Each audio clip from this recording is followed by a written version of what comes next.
Hello and welcome to Dateline Democracy and the Media at Sam Houston State University. This is where students interview media professionals about their careers as the students themselves are about to embark into the field themselves. A lot of them are graduating. Our program airs on our social media platform and our cable channel 7, which is produced and operated by the Department of Mass Communication. We are honored to have the sports director and anchor at KPRC 2 in Houston, Randy McIlvoy. Randy is a 4-time Emmy Award winner and a Sam Houston alum. Welcome. Good to be back. I mean, this building I'm very familiar with from when I was here many years ago. Always good to come back to Huntsville and Sam Houston State. Oh, we are honored to have you on. We know that you're here a lot, and you do a lot of speaking engagements here at Sam Houston, and so you're definitely no stranger here. So, what is your? Tell us about some of the speaking engagements, but also, in addition to your work, and I know it's a busy schedule. I want the students to ask you their main questions, but I want you to talk a little bit about ESPN Plus, and then also, if you don't mind, with the latest controversy with Netflix losing their subscribers and CNN Plus shutting down. What do you think is the future for the streaming industry? And then how do you think the traditional broadcast industry is going to play out with, being challenged by social media and a lot of changes going on in the industry? What can they face? Yeah, well, first question, just being back here pretty often, one of the things, being a sports guy myself, I've been able to really stay involved with the university through the athletics program. So, 6-8 times a year I'm able to get back here, and I do some of the broadcasts of their maybe football, basketball, maybe a little baseball through their ESPN Plus programming, and that's always a lot of fun to stay connected. And a lot of these folks at the university are still here. I've been here many years that I've become friends with over all these years, and it's definitely always good to come back. But it's not only athletics. Over the years, I've been fortunate to come back for charity events. You name it, and other speaking events as well with other alums from Sam Houston. And anyway, it's always good to come back and be asked to be a part of it. As far as the streaming, it's something that I think, and I'm not the expert on it, but it is definitely gaining momentum and ways to go about doing that. And obviously, you mentioned the Netflix situation; it's going to affect things. But from a TV side of things, from a local TV side, digital and streaming is a big part of what we do every single day.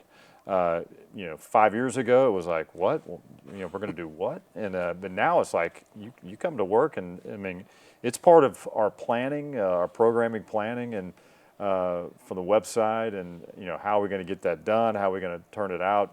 Get it online for people to be able to see, because it's another avenue for people to see your product. And end of the day, you want to drive them back to your TV station, and streaming products obviously is the way to do that.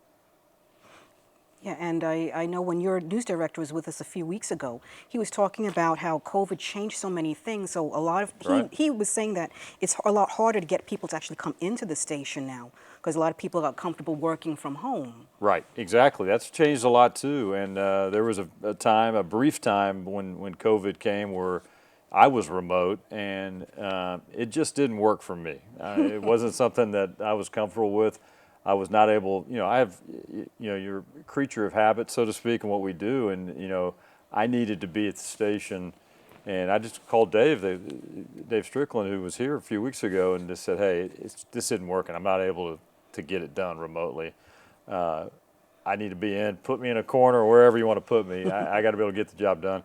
And, but not everybody's was comfortable doing that. It took a while, and doing stuff remotely was more common. It became habit, and I know covering teams, that was a big thing we had to adjust to, because that stayed in remote for quite a bit of time, and there was a lot of Zooms. That's your communication. We're used to being there, at the stadium, in the locker room, talking face to face with these athletes, and that just wasn't the case for the most part. Slowly now we're getting back. New baseball season's underway, and we're finally back in a clubhouse at Minute Maid Park with the Astros. That was the first time since the 2019 season we were able to actually be in the clubhouse and interview these guys. Now, there have been some other random opportunities, but on a consistent basis, I mean, it had been a while. It felt kind of strange, actually. But, yeah, people got used to it, and I think Dave can attest to it as well. A lot of people prefer that, and it's taken a while to kind of readjust and get back to normal. Yeah, I think also that the students will benefit by being there on site as Right. opposed to working remotely. Right.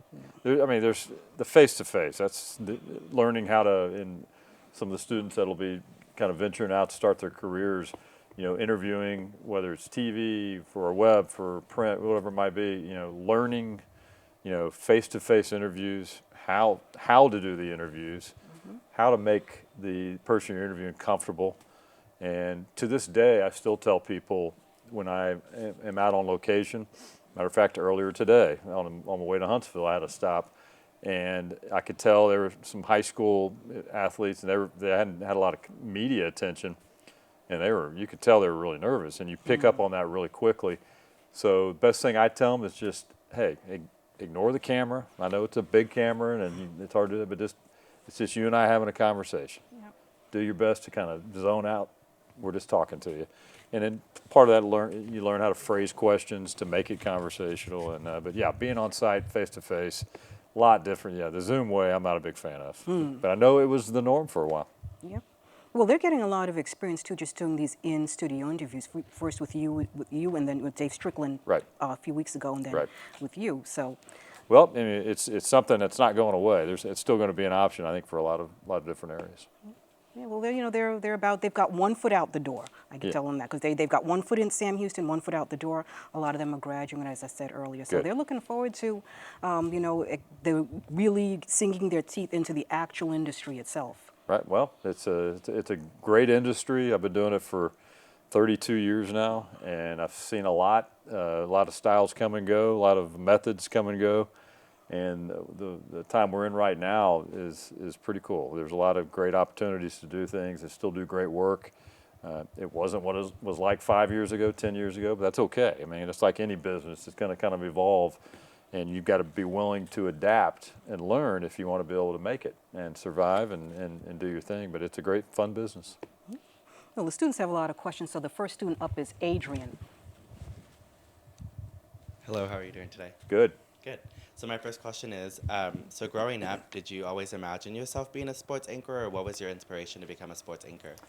It actually started, I grew up in Houston, and I grew up, I was fascinated watching TV news. I mean, this was the, mid-late 70s, when you didn't have a bunch of cable channels. You had some, but not like you have today at options.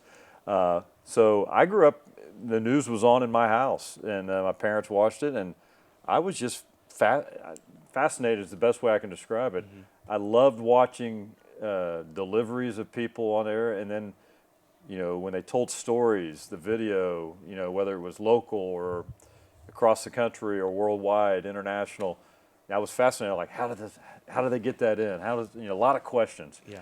And it just kind of stuck with me, and I always had that bug. And then when I was in high school at Bel Air High School in Houston, this would have been in the early mid '80s when I got out, and we had an internal in-house TV station, basically, that our band director of all people, who was a big media guy, and of course we didn't have all the bells and whistles you have now, but we did a live newscast. This would have been in 1982, 83, 84, and we would do it, a live newscast during lunches, and somehow he wired it, and we were live.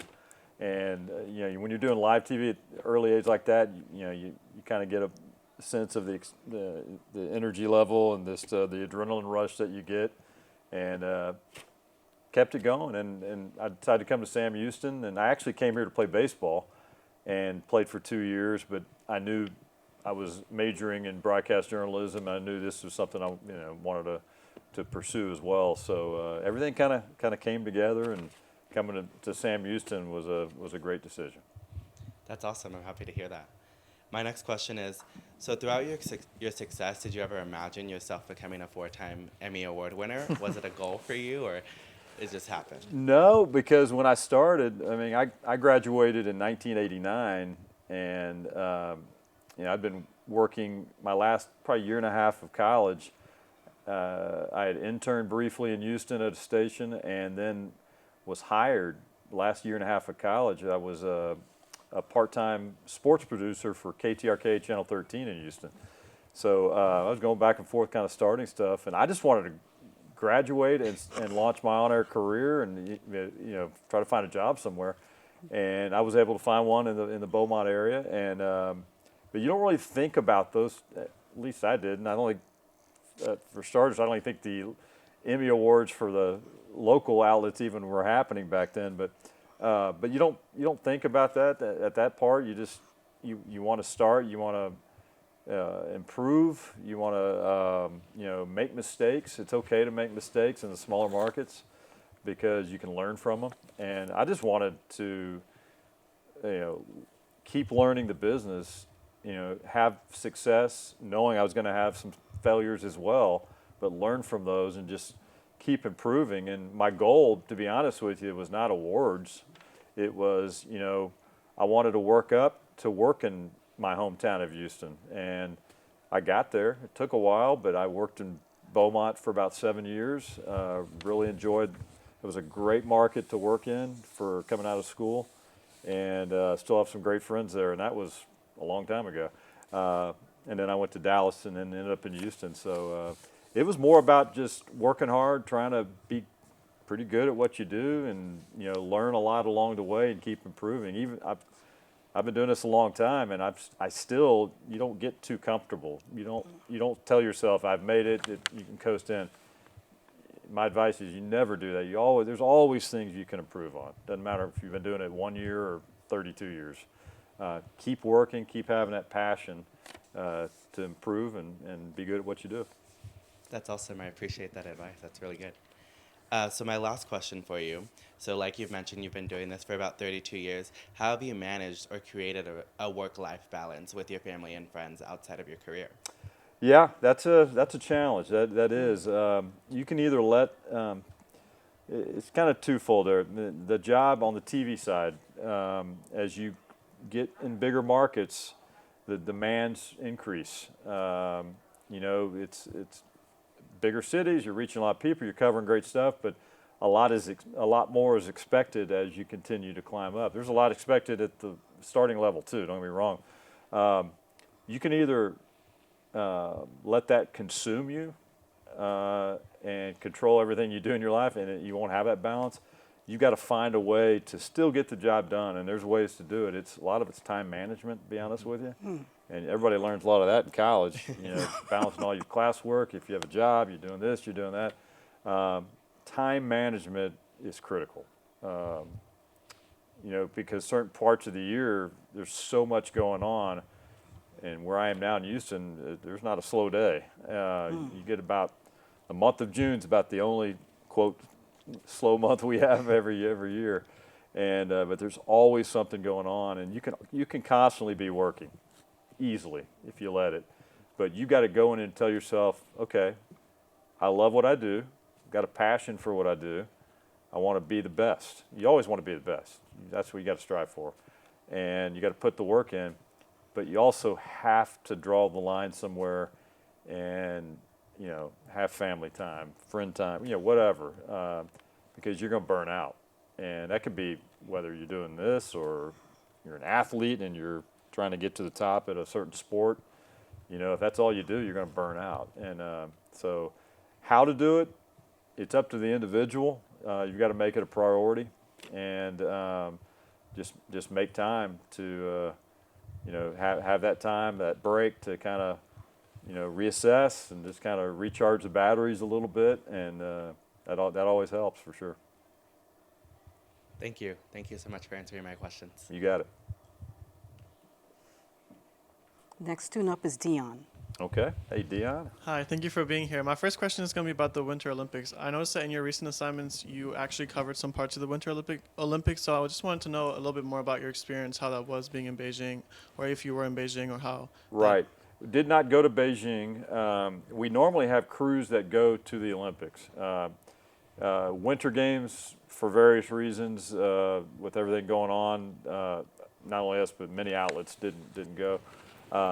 You covered it remotely, as we were just talking. There were ways through, and we're NBC, so we have the rights to the Olympics. So there's a lot of ways you can connect with these athletes, families of the athletes, and through Zoom, through social media, whatever you need to do.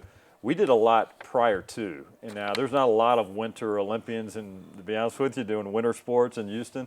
But there are some connections for sure, and some of them aren't even based in Houston, but elsewhere. But we did a lot through trials, Olympic trials, and various ways to kind of stay connected. But I've also never, I've covered a lot of things, but one thing I've never covered is the Summer Olympics, which would be more of my wheelhouse. But problem being is it's the Summer Games are always in late July. Well, for me, that's when football training camps open, and that's a big thing of part of what we do. So it just, I don't, we've staffed them, but it's usually people from the news side that go, because a lot of that is you're not able to really get a lot of great access at the Olympic Games. A lot of it's behind the scenes. So really the best way to staff, and I don't know if Dave got into this, as a news director, you got a budget and control your staffs. You got to send people that can go tell the human interest stories, and not really there for the event coverage day to day, because we can get that remotely. And so that's been kind of the approach our station's done over the years, is to do it that way. When the previous games, was it Tokyo? I can't remember what it was. Was it Tokyo? That had the games before Beijing, I think it was. Yeah. We sent 7 people to Tokyo for 3 weeks. But they're all news people and news reporters, and they anchored our coverage from there. And plus the time difference was crazy. But I've never done Olympic Games, but but every summer and winter I definitely do a lot of pre-Olympic coverage with the athletes.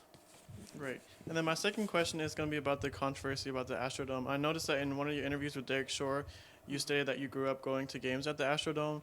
From a business professional side, what would you want to see the Astrodome become? Wow. I don't want it to, just personally, I've spent, growing up, I spent so much time there. It's like, it's an iconic part of Houston. The Astrodome has so much history, not only with the Astros, but with other sports teams, the rodeo, just concerts. It's always, it's been there. I think it was built in the early 60s or something like that. It definitely needs an overhaul. There's no doubt about that. That building is old, and I haven't walked inside of it in a while, so no telling if you open the doors what's coming out of there. But I don't. One thing that some people have talked about, a convention center, that doesn't really do it for me. But it's so big. I would love it in some form, however that is. Part of that being when they, if they do end up keeping a revamp, but some kind of tribute to the city, whether it's sports, whether it's a lot of stuff that maybe has taken place in the dome. I don't know if a museum is the way to do it, or some kind of tribute, though, I think would be big. But it's such a large piece of property there. It'd have to be something else big there. But I think most of the city would not want it torn down. I think there's just so many ties to it, and it brings back so many memories. So I hope it stays. It's been a kind of an ongoing discussion with city officials on what to do with it. It's a big decision they're going to have to make. Yeah, I hope so too. And then lastly, out of all your time at KPRC, what was your greatest moment there, or your greatest moment in general? Oh, wow.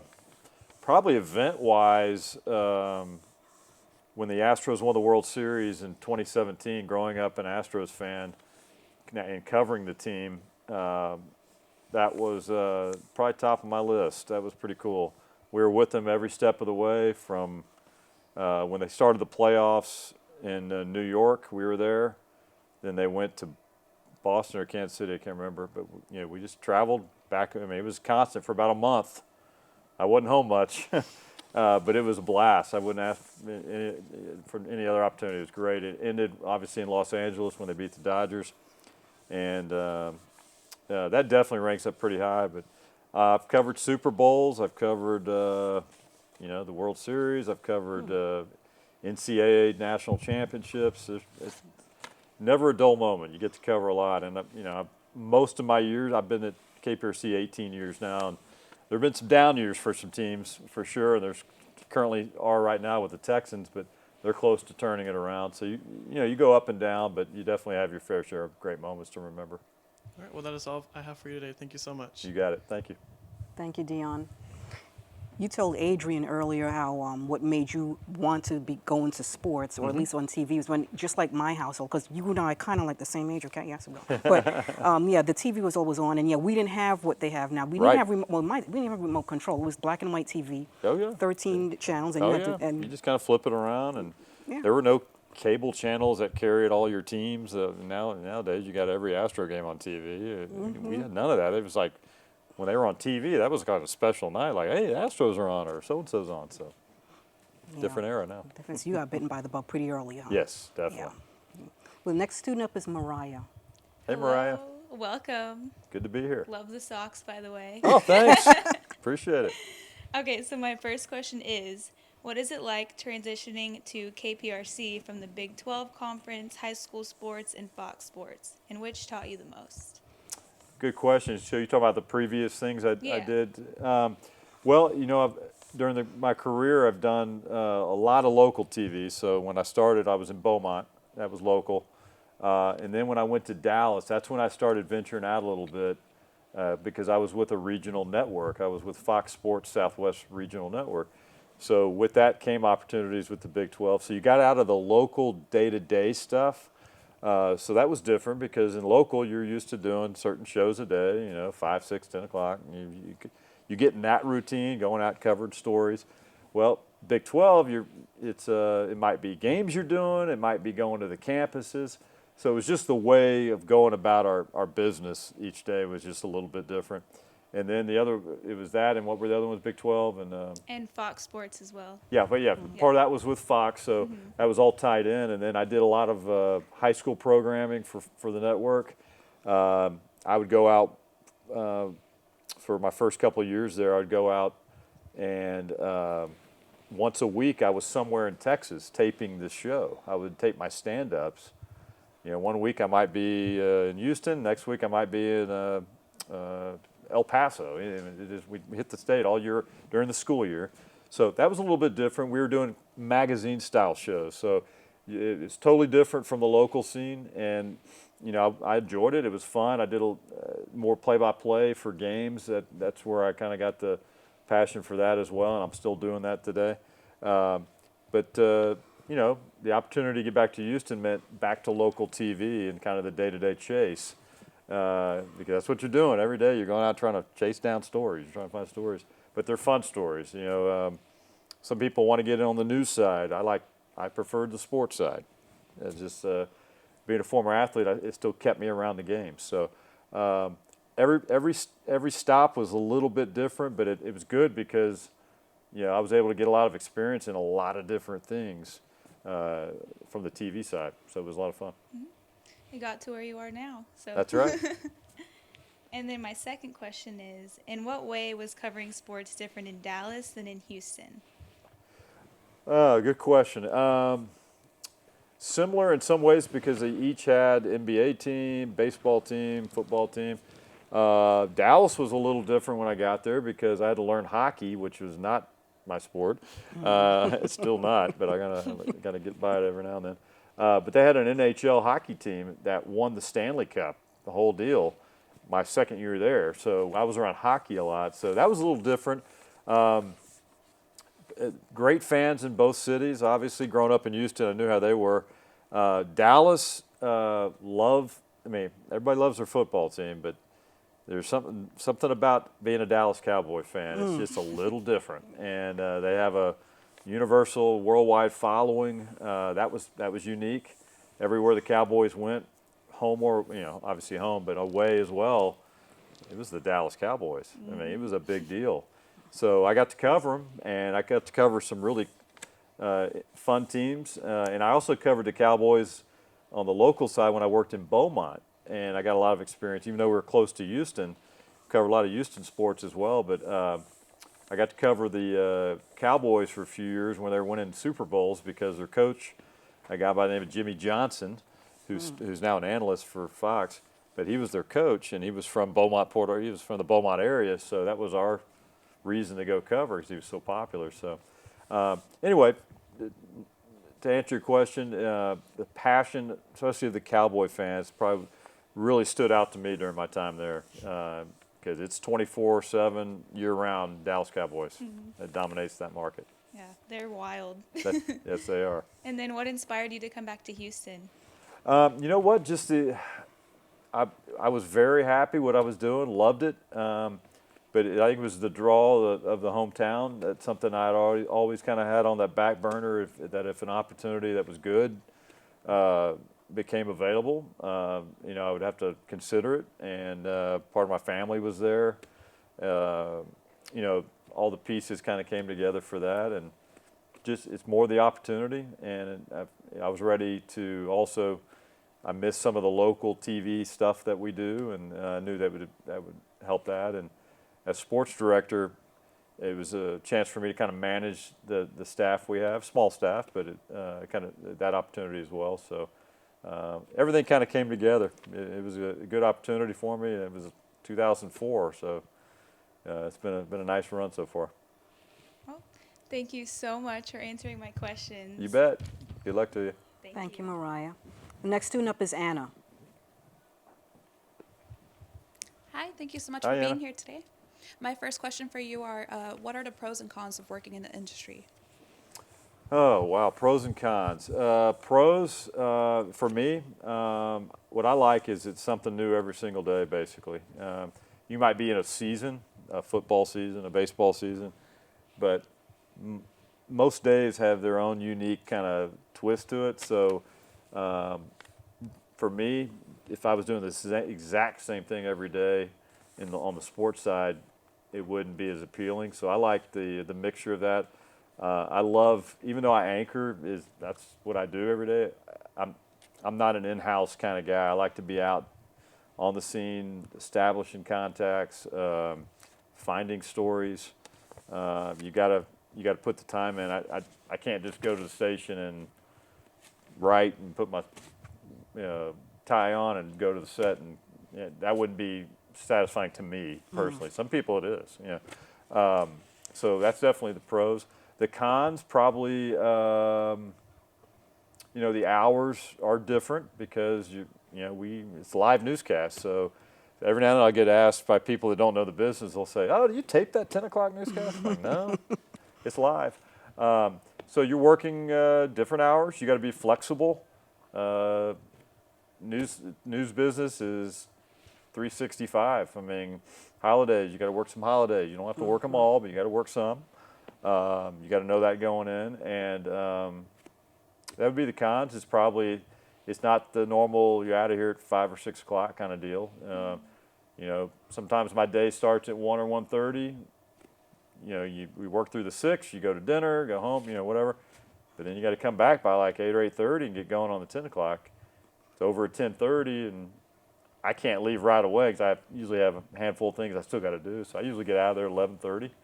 So, but some days you're starting earlier than that as well. Like today, I started at NRG Stadium for a Texans media luncheon they had that I didn't have to go to, but it's good to be at. And that started. I had to be there about 11:15, 11:30, something like that. And then you have days like that. So, but end of the day, that's part of the job. You have to know that going in. And I still say what I do for sports. It's a job, but it doesn't always feel like it. It's fun. You're end of the day. Even if you have the worst day, I just remind myself. I made some stops today, but I've been covering sports today. I can't complain. And so you kind of look at it that way. So it's like any job, any industry. You're going to have pros and cons. I think the one that stands out for us on the TV side is on the con side is this. The hours are different, but a lot of people work.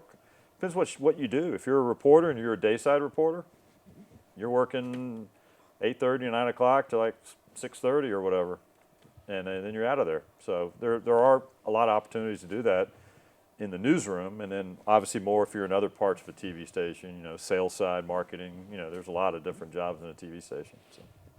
And in your opinion, what qualifications should someone have in order to be successful in the industry? Well, when you're coming out of college, it's like I tell everybody, you always want to separate yourself from the rest of the pack. That's always been my philosophy.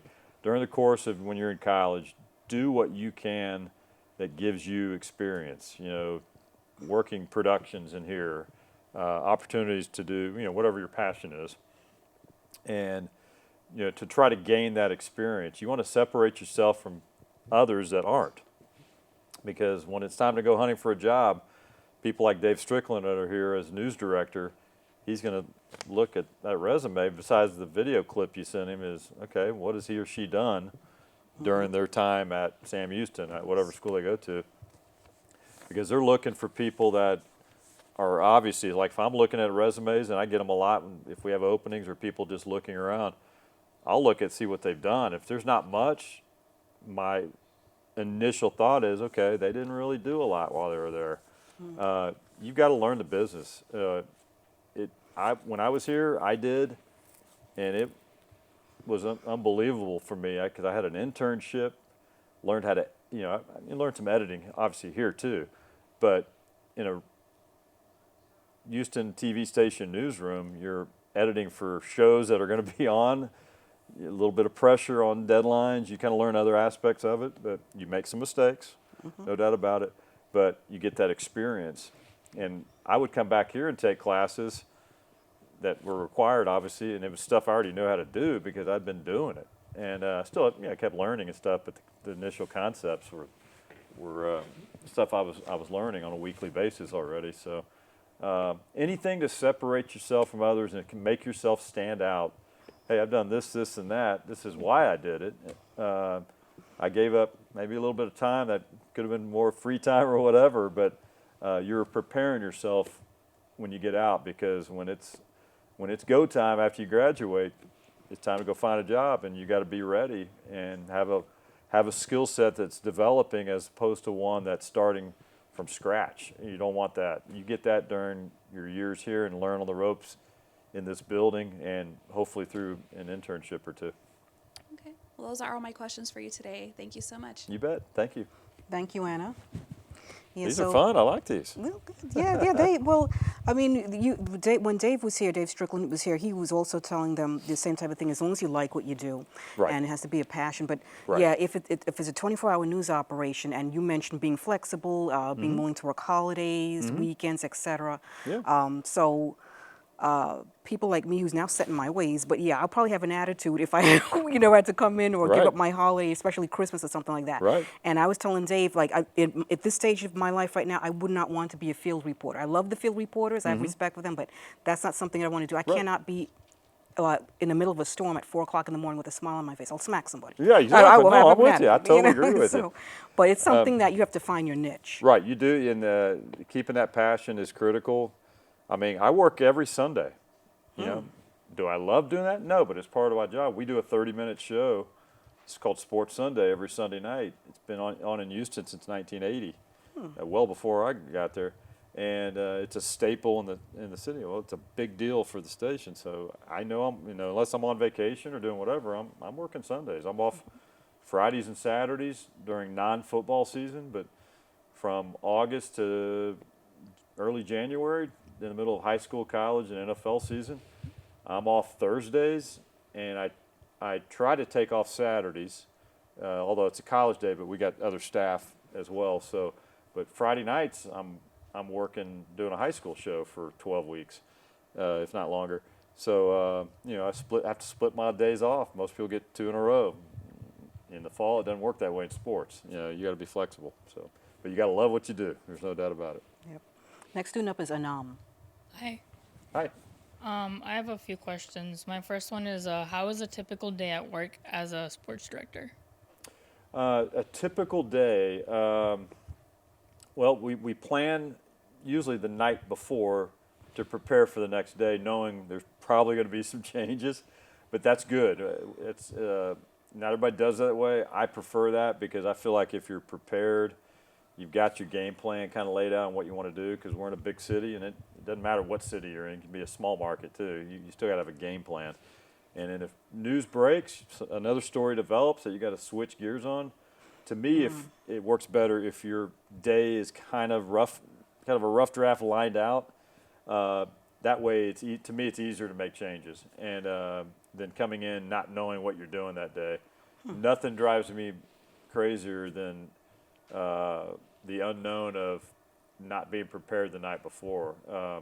I've got 2 reporters on my staff, and the one thing I tell them is, if they're coming back from their off days, it's like, don't come back with nothing on the plate. You got to take 30 minutes, either one of your off days, make some calls, or before your off days, have something lined up. Don't come in saying, I don't know, I don't have anything yet, because that won't go over well with me, because it's too busy. We have time to fill, and there's too many moving parts, so you got to be prepared.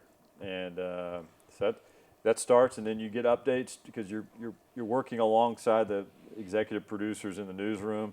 As things develop, it might be 10 a.m. I'm up and going, and I might make a call saying, hey, they want to know what we're doing, because they may want to promote something, whatever it might be, or breaking news, we got to inform them. So we might make changes, and it might start in their editorial meeting that gets out at about 10 a.m. I may call and say, hey, I thought I was in studio, but I'm going to be live now at Minute Maid Park, at wherever. But it's constant changes that you deal with. That's the news business. That's kind of how it works. My second question is, what was the one story you covered in sports that made you want to make that your career? The one story. Wow, that's a good one. I don't know if one story actually stands out or not, because I just knew I was fascinated by the business itself at a young age, and then as I continued through high school and then here at Sam Houston, I think it just goes back to the fun events I get to cover. That's probably the best answer I can give you. There's still a few events I've never covered, as I mentioned, Olympics, but I've never covered the Masters golf tournament. I'm a golfer, so that's one thing I want to go either cover or just go as a fan. But it's really hard to get tickets, and it's hard to be credentialed from the media, because they limit it. They limit the number of people they allow in. So no one story really stands out to hook me, because I was already kind of hooked, to be honest with you. And it's just over these 32 years, I've been able to cover a lot of cool stories and meet a lot of people, of all levels: pro, college, high school, Little League. We've covered Little League teams in Houston that have gone to the Little League World Series. That's always fun. So you get to cover a little bit of everything. That's the fun part. And my last question is, what were some hurdles you faced when you first started your career? Well, the initial hurdles, just the unknown, because you're starting a new career. You feel like, hey, at least in my case, I felt like through my work at Sam and internships, I felt, okay, I'm somewhat prepared. I'm still probably really green on the air, and there's a lot of corrections I'll need to make in the years ahead. So it's the unknown of that. Looking for that first job, being patient, waiting for the opportunity that you want to take. That was kind of a hurdle for me and everybody, because sometimes you got to wait a little while. Hopefully not. But if you kind of start early, as you're in your senior year, start making contacts and inroads on stuff, sometimes that speeds up the process. One of the there's always a hurdle when you start off, and it depends what market you start off. Because I get asked a lot when I speak to groups, university, high school, whatever, like, making a living doing what you're doing. When you're starting in a small market, the fact is you're not going to make a lot in a small market, and that's okay. That's okay. It's more about the passion. You're going to get enough to get by or whatever, and that's how you set your goals and keep working hard. And some people want, coming out of college, to make a lot, and it doesn't always work that way. Sometimes you land good jobs, and it's not unrealistic for that to happen, but you got to be willing to do that. And I remember when I started, I just wanted to get my career started. I didn't care where it was. I was ready to roll. I didn't care. I knew I would find a way to get by, make it happen, and you got to be patient with that, and just you're passionate about it, and just make it happen. Thank you for your time. You bet. Thank you. And next student up is Julia. Okay. Hello. Hi, Julia. My first question is, what inspired you and your wife to start Logos Preparatory Academy? Good question. A lot of people find that out like, you're involved with a school? Long story short, when we were living in Dallas, my wife taught, she's been in education forever, and my wife taught at Grace Prep Academy. It was a private school in Arlington, Texas, where we lived. And it was a faith-based school, and it was on a college schedule. It was what they call a university model school, UMS.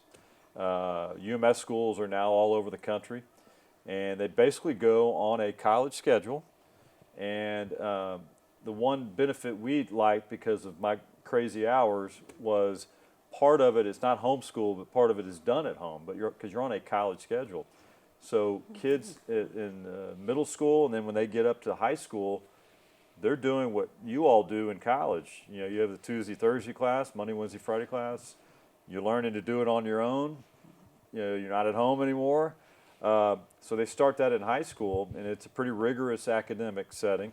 So we really fell in love with that UMS model for many reasons, academically, and it created a little more family time for us around my crazy schedule, and so that was a big reason why.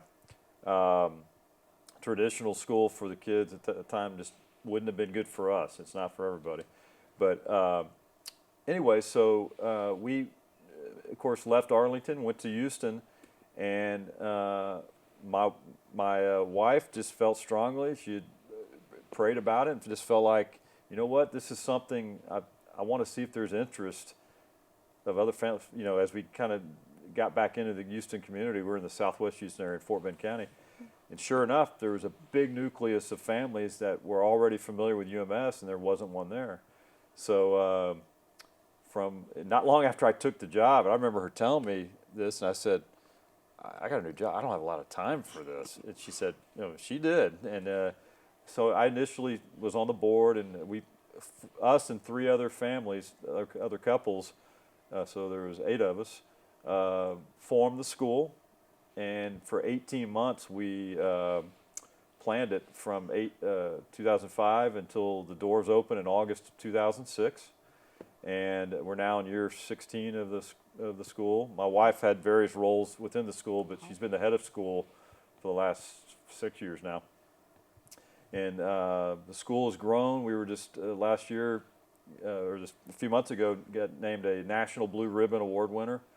So that was great for the school. So it's been fun to be a part of it. But our kids are out of college and married. They're not in anymore. But it's still a passion for my wife. I'm no longer on the board or anything like that anymore. But being involved with it from the birth of the school, so to speak, has been fun. And now we've been K through 12, and I think we're going to be over 600 students in this coming fall. And it's just a good option. Again, it's not for everybody. And,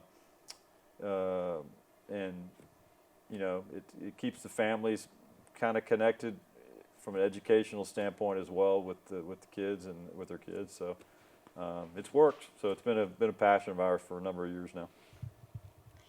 And then, is there anything you learned during your internships that you still use or think about?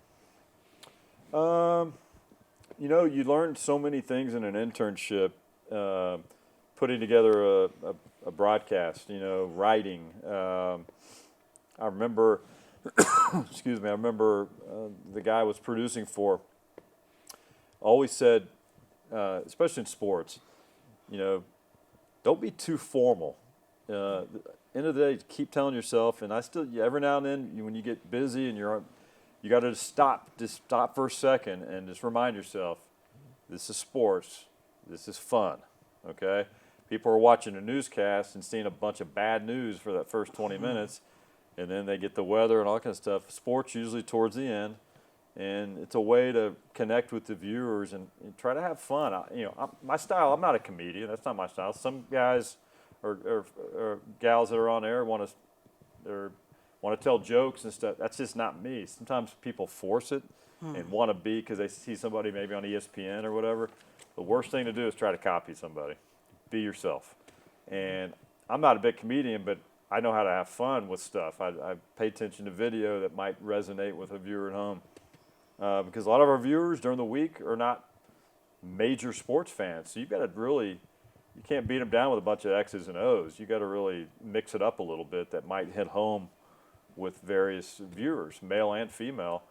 Our Sunday night show is our demographics we know are hardcore sports fans. So when we lay out a 30-minute show on a Sunday, it's going to look a lot different, to a point, I guess I should say, than what we do during the week on teams and individual stories, whatever it might be. So.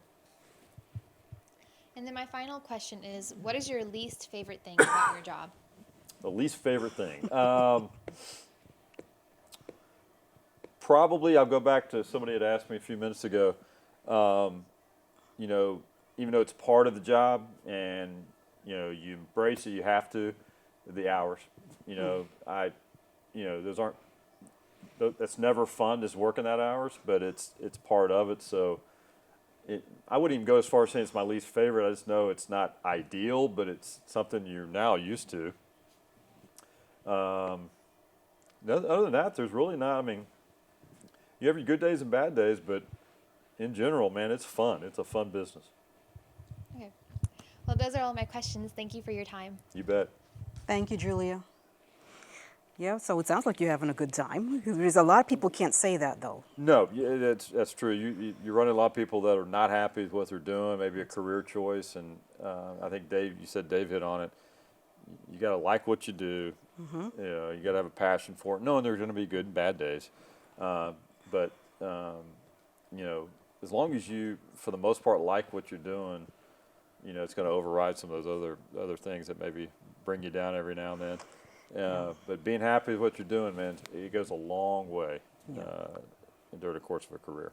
Yeah, because you spend most of your waking hours at the job, if it's a full-time job. Right. So if you're at least 8 hours on the job, and if you're getting old like me and you fall asleep earlier, you know, Right. it's like most of the time that you're awake, you're at the job. So if you hate it, that's really a It's miserable life. And you could see it on people's faces that they'd rather be somewhere else, and that's okay. You know, I've always told people, and I've always told myself, the day I don't have fun doing this, I'll get out.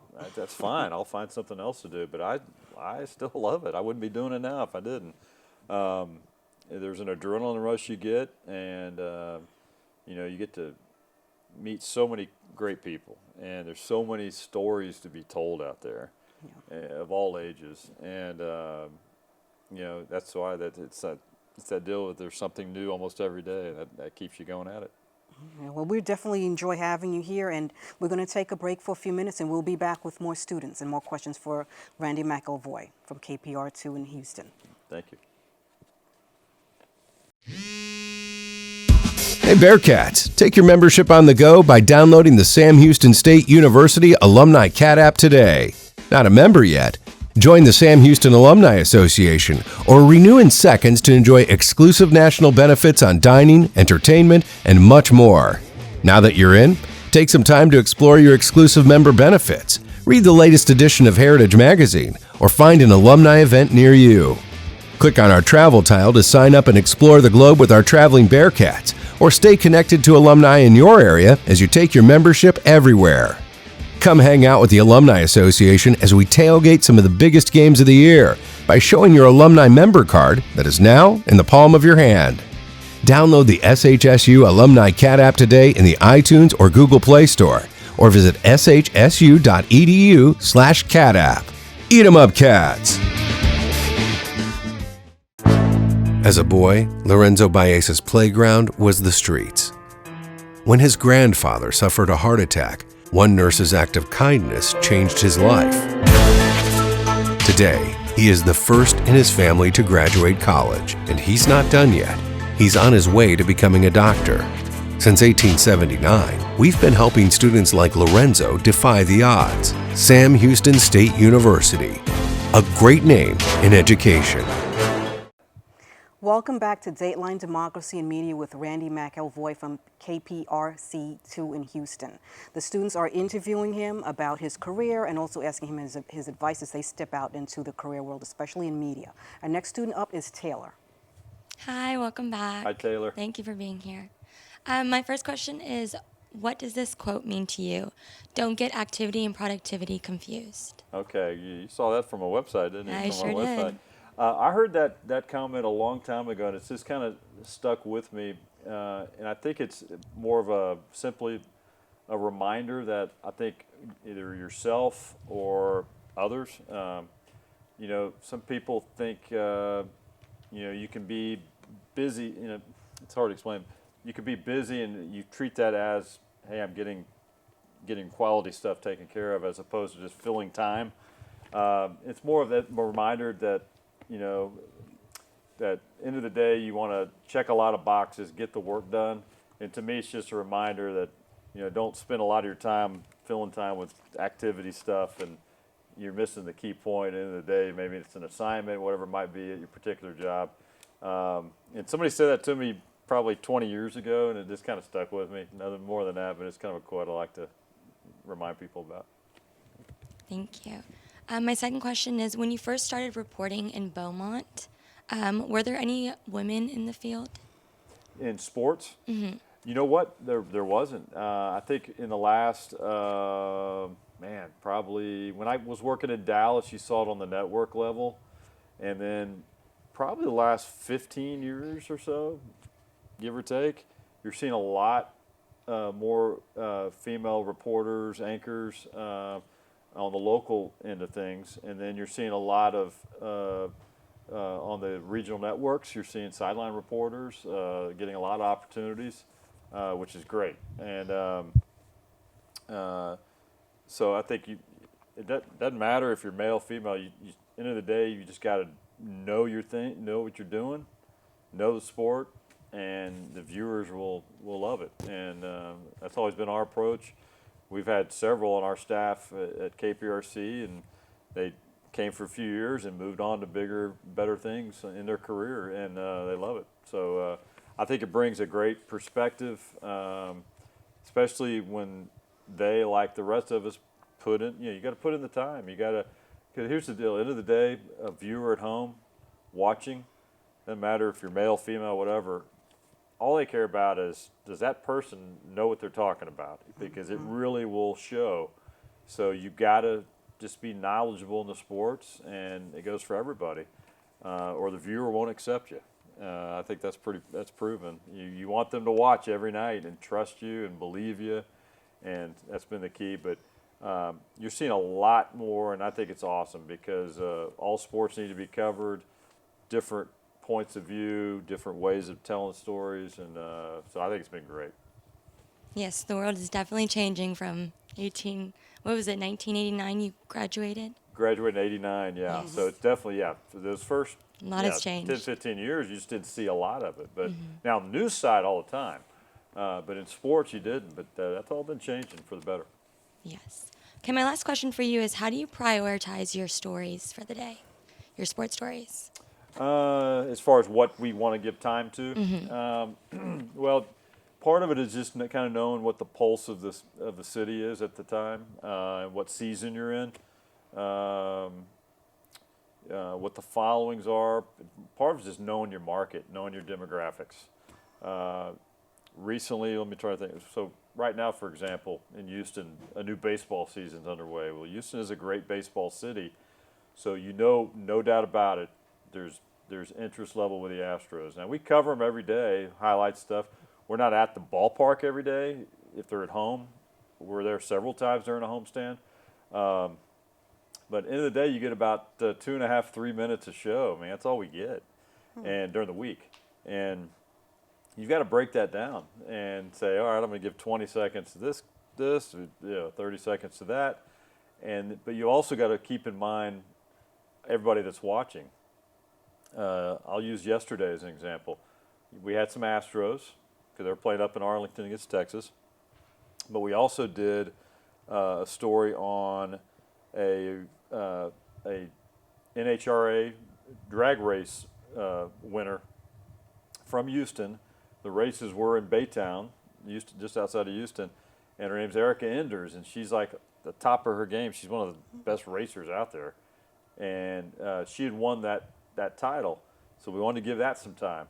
I stopped by Rice University to do something quick. We gave it probably 30, 40 seconds total. The relay team, the women's relay team, is going to the, if you follow track and field, there's an event called the Penn Relays. They're up in Philadelphia. It's like the Super Bowl of track and field. And to qualify is not easy. Well, they had their relay team qualified, and 3 of the sisters are from Philadelphia. 3 of the 4 runners are sisters. They're all about a year apart. And so we went by and got them working out, got some quick interviews. So I guess what I'm getting at is you kind of see what's on, you have a list of stuff going on, and not everything's going to make the cut. And you got to say, okay, I get 3 minutes. How am I going to best use that time? And some of the folks new in the business will say, oh, I'll give a minute to baseball. Well, that's a lot on a weeknight. So it's basically just you're putting a puzzle together every night, basically. You're saying, I'm going to give this much time to this and that, and until it adds up to your time, and then you're including all your writing of it as well. So it's old hat for me now because I've done it for so long, but it's it's a challenge, especially, that's one of the challenges you see when you're starting off, like, how am I going to fill my time tonight? But it's, there's always something going on, and you got to balance it that in a way you're reaching the audience, because not everybody, as I said earlier, is not a hardcore sports fan, so you've got to really get something to get their attention. And my wife is the best one I bounce stuff off, because she is not a sports fan at all. And when something gets her attention, I know, okay, there's a lot of people like my wife out there watching that could care less, but if it got her attention, we did our job right. So. Yes, okay. Thank you so much. You're welcome. Next student up is Vanessa. Hi, thank you for being here Hi today. So I just have a couple questions for you. Earlier, you had mentioned a few of your favorite events that you've covered in your career, but I was wondering if you could go back in time and cover any sporting event in history, which one would it be? Any sporting event in history? Wow, that's a good question. I'm going through all my. Oh, I'll give you one. If you're a basketball fan, because it's got so much attention and it's tied to Houston. Back in if I was to go back, right? That was your question? Well, Time travel exists here. What's that? Time travel exists. There you go. I like that. They played a basketball game when UCLA played U of H in the Astrodome. It was, I want to say, 1968. It was Elvin Hayes for the Houston Cougars, who went on to be a legend, facing UCLA's Lou Alcindor, who was later named Kareem Abdul-Jabbar. It was in the Astrodome. There were 50,000 people there. It was the first, I want to say, nationally televised game ever, so you see the old footage. And sometimes that pops up when the anniversary comes up. So from a local perspective, I would definitely put that one on my list. Probably some of the others, I couldn't tell you the year, but some of the classic Masters golf finishes, I'd love to be there for those. What are some other ones that stand out? What are some of the early Super Bowls? Maybe some of the old football games, the Ice Bowls, and in the NFL when Green Bay was, it was like a, 10, 20 below. Now, I wouldn't want to be out in that. I'd rather be in the press box or something, but witnessing that would be something. But you see some of the great stories of all time. It's like, man, it'd be pretty cool to be there. So. And then for my last question, you had also touched on some of the late nights, early hours that you have to work whenever you're in the news industry. Was it difficult to get accustomed to that lifestyle when you first started out? Not as difficult. What helped me was I was already doing it a little bit that back end of college. So when I was my last 2 years, year and a half, 2 years, I was interning, and then I landed that part-time job, as I said, at KPRC. So I would finish school on Friday and either go home late Friday night or whatever, or sometimes I would stay here and then go get up early Saturday morning. But I would work, back then it was a little bit different, so I had to be in like noon or 1, and then work through the 10 o'clock news, So, I was already used to that. That helped me. because nothing surprised me when I got out, because it's like, okay, I've been doing that. Didn't make it any better. Still kind of awkward hours, but you know, if you're in a smaller market too, it's easy. Usually you don't live very far from the station anyway in a small town, but in Houston's a bigger city. You know, I live in Missouri City, southwest Houston, so it's about 20 to 25 minutes to get to the station, and then 30 to get downtown. I'm constantly on the road, but you get used to it. But for me, it was an easy transition from that regard because I'd already been used to it for 2 years at that point. So That's very interesting because Yeah. I know if it were me, there's no way. Absolutely no way. yeah, it's not for everybody. That's for sure. You got to embrace it, but get used to it. Who I feel for is when I leave at night at 11:30 sometimes. The overnight crews coming in, they're the ones that put together the early morning news that's on. You know, it comes on nowadays like 4:30 a.m. is the first newscast, and they usually go to 7. But somebody's got to put it together, and somebody's got to show up. So the overnight producers, and we have 4, I believe, that come in. They start their day at like 10:30 or 11. They work overnight through the news, and then they're off. But it's just crazy to get used to that. And the most thing I hear about is just your body never gets used to that, you know. So, but it's a challenge. Well, those are all of my questions. So thank you very much for being here. You bet. Thank you. Thank you, Vanessa. Next student up was Josh. Hey, Josh. Hello. How would you say your education from Sam has affected how you work today? You know what? When I was here from 85 to 89, and I still remember the faculty here. You know, you're going to be remembered for what you were able to give the students. I remember the faculty here was so hands-on. You learned a lot. They had been in the field before and taught for a long time, and you carry that with you a little bit. And you also, you know, I don't know how many people are in the department now, but everybody kind of knows each other because you cross paths in different classes and activities and stuff. So I think that was unique as well. But I tell everybody, and I still, when friends of ours have kids coming out of high school that are considering getting into the field, you know, there's a handful of schools that I know of that are really good. Sam's definitely one of them. And I encourage them to come here. Great memories. I learned a lot. They prepared me in many ways and honed a lot of skills and opened doors for me to be able to get internships. I just highly recommend that when you can get those internships because you're inside the building. It's just a different. You're going to learn a lot here.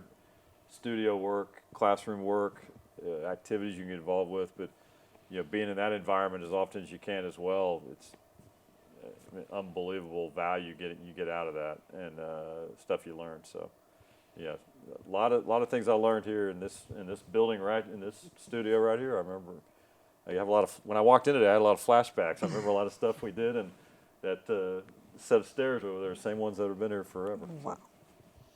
And you definitely touched on this before, but what advice do you have for us about getting a job soon after we graduate? Get a head start. You don't want to wait till you graduate in May. Mm-hmm. Hopefully you've kind of started putting feelers out and whatever. And I don't know of the group here who's wanting to do what, but you know, there's so many websites out there now. You can find out about jobs. It's totally different from when we were coming out. You know, we had no laptop computers or websites or cell phones, none of that.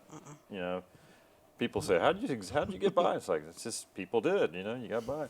But now you've got so many ways you can find out about jobs. And there's, because of the technology, it's created more jobs. A big part of what our TV station and every TV station is not just the on-air anchors and reporters and photographers. Those are all great jobs. Everyone's got them. But now, over the last 15 years, you know, the digital side is big. All the websites, it's a big revenue generator for TV stations, and they got to have a staff. it's a different way to cover news, to write stories if you like to write, you know, stuff like that. Get a head start though. Start planting the seeds and meeting people. If there's events you can go to meet people, you know, whoever was here a few weeks ago to hear our news director, Dave Strickland, I mean, a news director, he or she are the people that hire people in newsrooms. Right. You know, what better, you know, contact to have when you can, whether it's here or somewhere else. I remember when I was in college, I went to a conference, and I forgot what it was called, but it was the national conference, and about 10 of us, I think, something like that. It was in New York City for about 3 days, and we all scraped up the money somehow to go. And but it was so many people there. Now, if they have those regionally, go to them. If there's again, websites you can follow for the industry. Texas Association of Broadcasters, tab.org, I believe. I assume that's still a good website for job postings. But there's other ones that are out there too that list job openings, and just poke around on TV websites. They all list their job openings, you know, small markets to big markets. If that's the avenue you want to go, but it's just like any business has them. Some people want to get into the sports business, but don't want to do what I do. You know, that's great. Some people say, I want to be in sports, but I want to work for a team. There's a lot of jobs within that team on all different levels. So it's just kind of what your passion is. But start early. Don't wait too late, because then you're behind the 8 ball on that deal. And again, you want to be aggressive. It's not being pushy. It's just to employers. You're just being aggressive, and there's nothing wrong with that. Well, thank you for the advice. And I understand that you've been collecting shark teeth since you were young. And I was curious what has driven you to continue building your collection. Yeah, I don't do it near as much as I used to. But now that we're back in Houston, live near the coast, it makes it a little bit different. Honestly, it's something people in my family were doing when I was a little kid. And it's just, you know, more of a hobby than anything else. Yeah. I don't have an unbelievable collection, but I've got some pretty good ones. And it's just kind of that deal when, you know, we're always going down to Galveston or some beach environment, and, you know, I watch family members do it. It's like, what are you doing? Well, we're hunting shark's teeth. Okay. But then you just kind of, more of a little hobby. It's nothing I do a lot of, but it's fun when we're down there. My wife enjoys it. Kills some time at the beach, you know. And sometimes you find some big ones. Pretty good. So. All right. Well, thank you very much. That was all the questions I had. You got it. Thank you, Josh. Next tune up is Macy. Hi, Macy. How are you? Doing well. Perfect. My first question is, how has COVID-19 affected the workplace, and do you think news will ever be the same? Because of COVID? Yes. I think we're slowly getting back to normal now. We hit on a little bit earlier is when COVID hit, everybody I think was in scramble mode, and we were still in a newsroom. You still have to put the show together. You still have to get it done.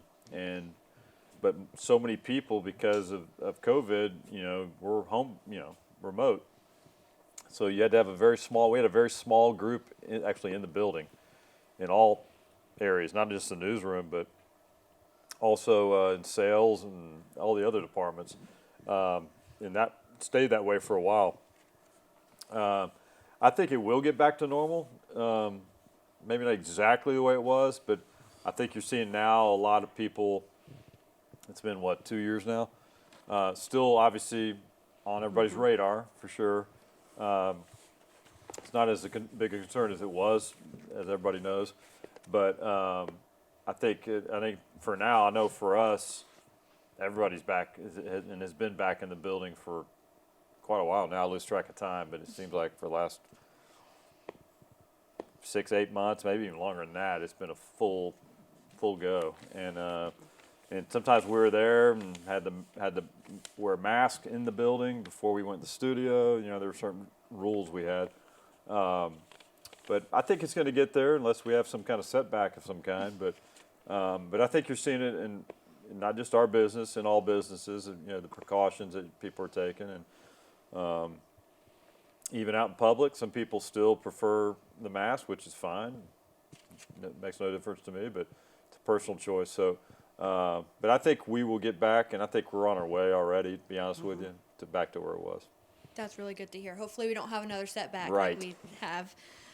So my second question is, as a naturally nervous person like myself, I want to know, do you ever get nervous when it comes to covering certain sports? And if you do, how do you deal with the nervousness?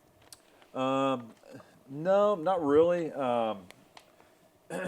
Early on, when you're starting, you just got to tell yourself, if you're doing on-air stuff, you're just looking in that camera right there. There might be, depending on what market you're in, hundreds of thousands of people watching or whatever. But in your end of the day, you just say, you're just talking to people. You know, you have to get past the red light going on. It's the little things. As you do reps, the more reps you get, all that goes away.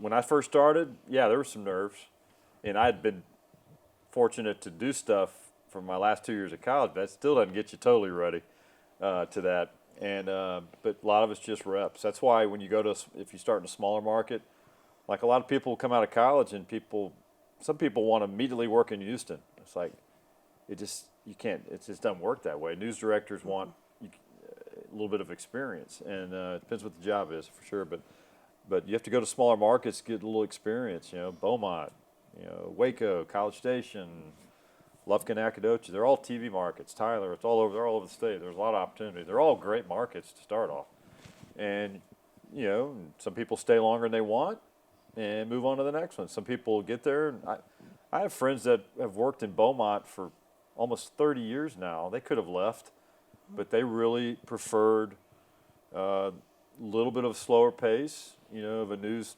market, and that was their deal. That's great, and they made a career out of it. You don't always have to keep climbing and climbing. I had a piece of advice from one of the guys I produced for at KTRK, because we'd always have great talks, and he always told me, he said, when you get going, a lot of people want to jump everywhere, keep climbing, moving every 2 years. He said, do it only for don't move for the sake of moving because you think it might look good on your resume that, hey, I've worked in this market. Because sometimes to a point, news directors, you know, like Dave probably said, man, they've been in 10 places in the last you know, it's like there's a problem there. Don't move for the sake of moving. Move if it's the right career move.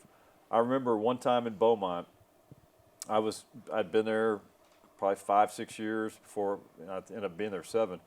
But about 5-year mark, I had an opportunity to go to Knoxville, Tennessee, which would have been a nice jump. And I always remember that advice I got.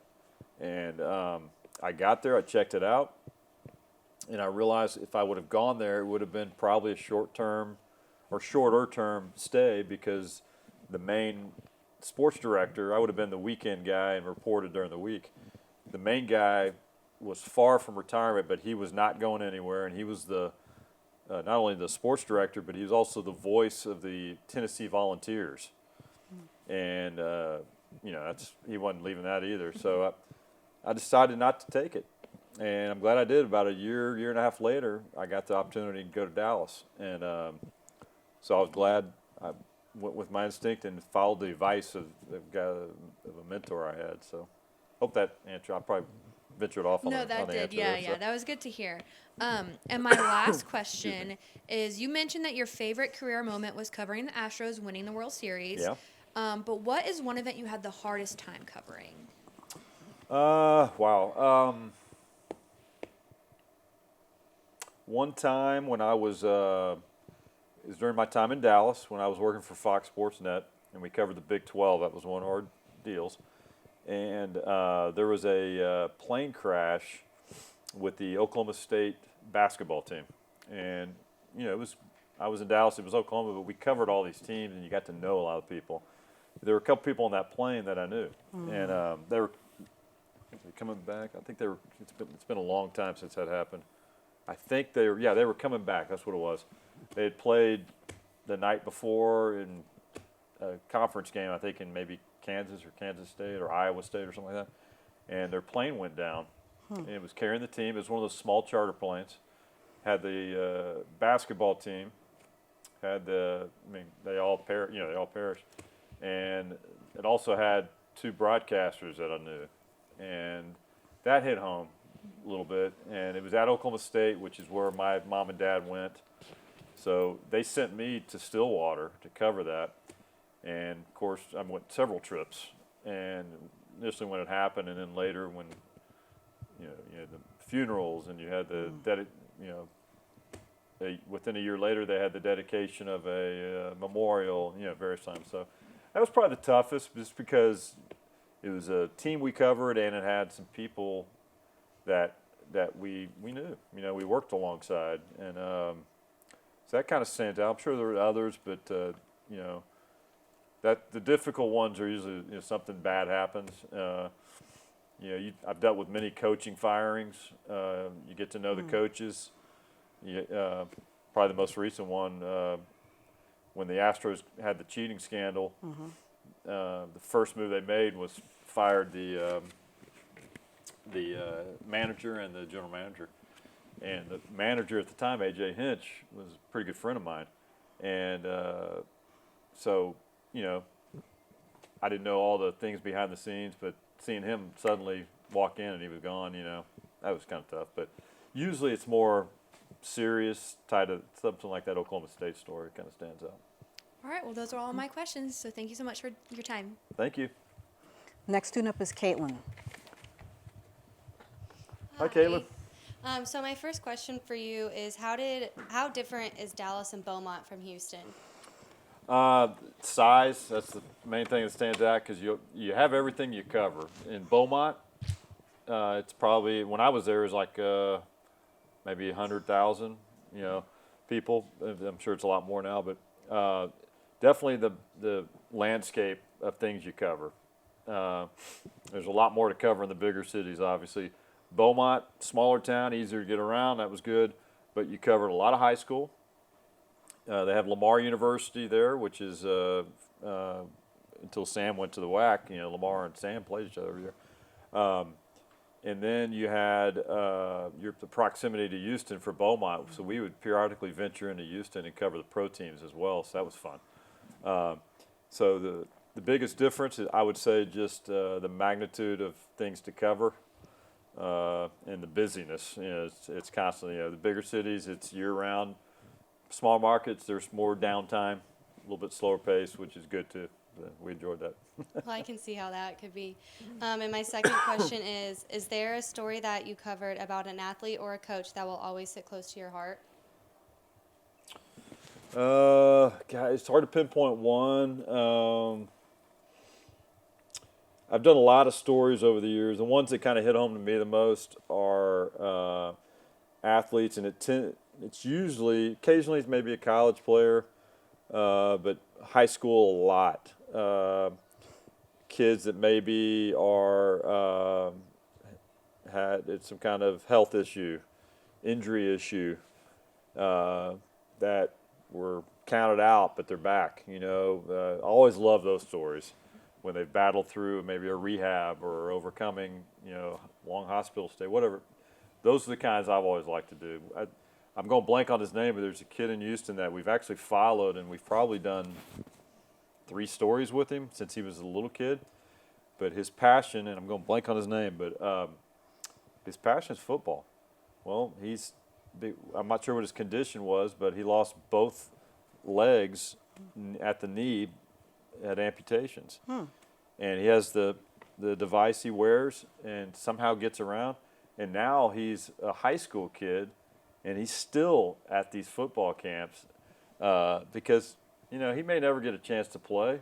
I forgot what high school he goes to in Houston, but he's on the lower level sophomore JV team or whatever, and gets out there occasionally, but that's all he wants. And so those human interest stories, and those are always fun to follow, and seeing people that have overcome something usually is a standout. Well, thank you for your time today and answering my questions. Thank you. Thank you, Caitlin. Last student up is Nicholas. Hey, Nicholas. Randy, Nick Webster here. Hey, just before I ask you a couple questions here, love the style, by the way. Oh, thanks. Yeah.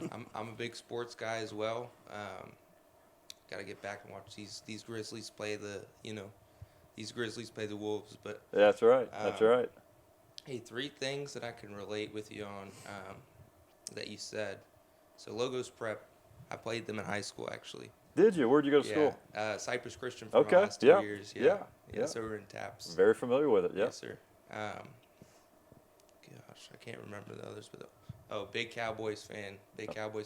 Okay. Yeah, I went to New Orleans to watch them play the Saints. Kamara was out, but I was looking forward to watching him run the ball.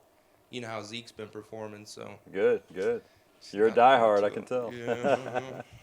So, versus the 49ers, jersey was off at the end of the game.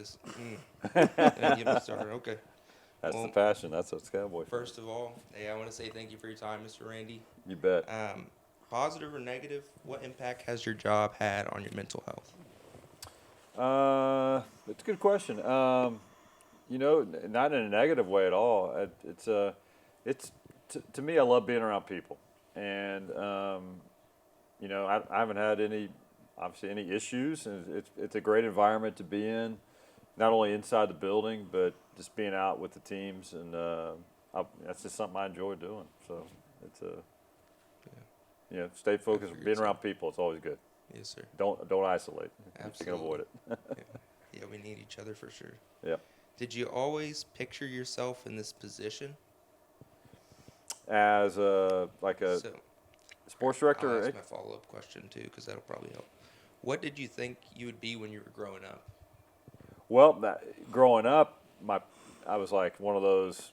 I was a baseball guy, so I wanted to get a chance to climb the ranks. The odds of that happening are very slim. But got it to the college level here at Sam, but then it was over. So as I said earlier, the TV bug got me at an early age, and I remember, my family knew it too. I was pretty vocal about it.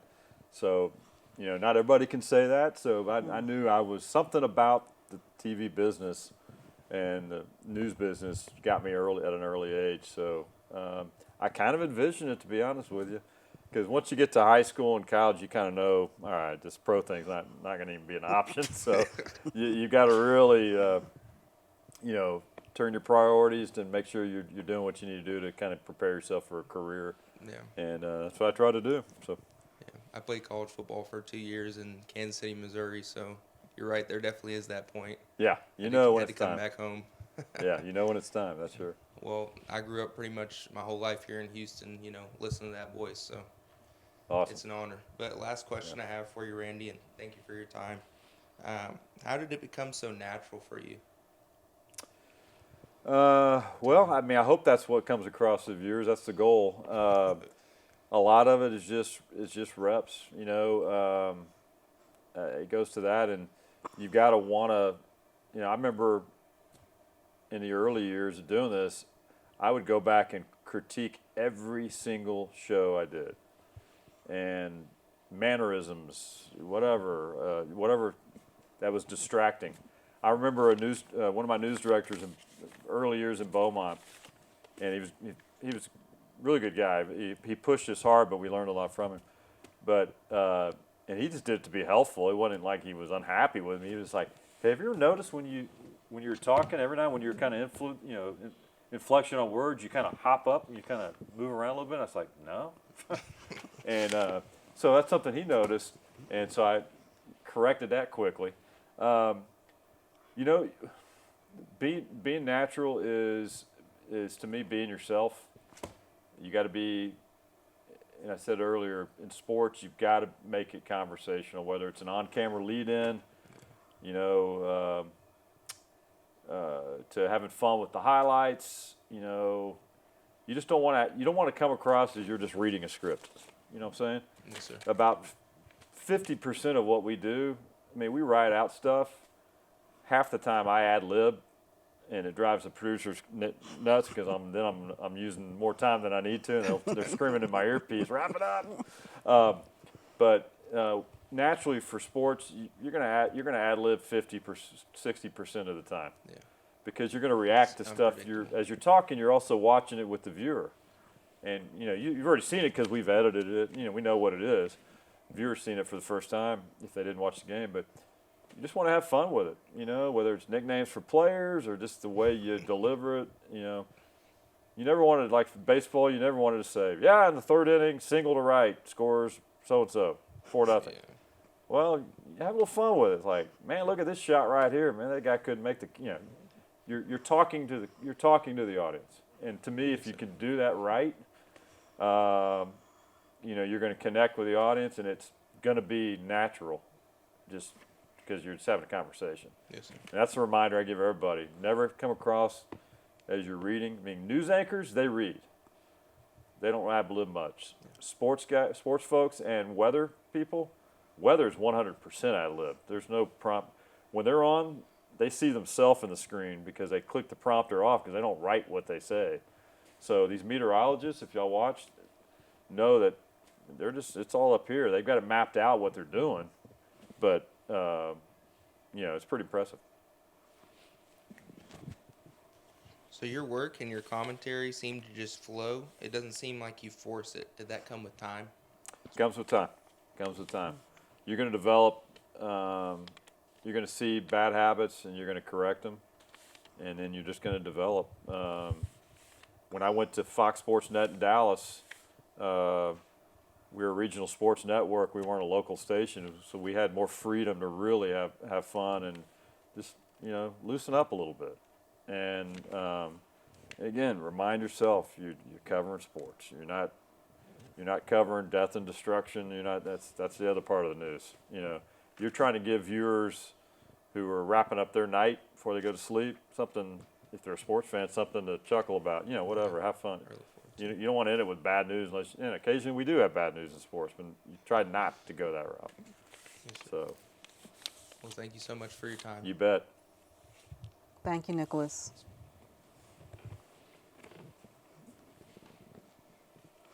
And thank you. It's been a pleasure. It's been great to be back at Sam Houston. Some great questions from the students, and I wish everybody the best of luck as many of them I assume going to graduate soon and begin their careers. And again, hopefully they have the same feeling about Sam Houston as I do and the impact it had on me. Well, this is a nice way to end the semester also. So we had you, we had Dave Strickland, Yes. and we had two of my colleagues from New Jersey on early in the semester. So Good. they got to see, I guess, a little bit of both markets. That's the way it is. Every market has its own identity, and hey, it's a fun business. There's a lot of great stories to be told out there, and end of the day, have a passion for what you do. Keep that passion. I think you're going to be happy with what you do in your career. Well, thank you. I hope we get to have you back soon also. Anytime. Yeah, it's been great having you on. Thank you for making the trip up here. And You you're bet. always up here anyway, but you've got a place here Always too. good to come up to Huntsville. In this studio Thank A you. with us. Appreciate it. Thank you. Thank you for watching Dateline Democracy, and you catch us on cable channel 7 and also on our social media platforms.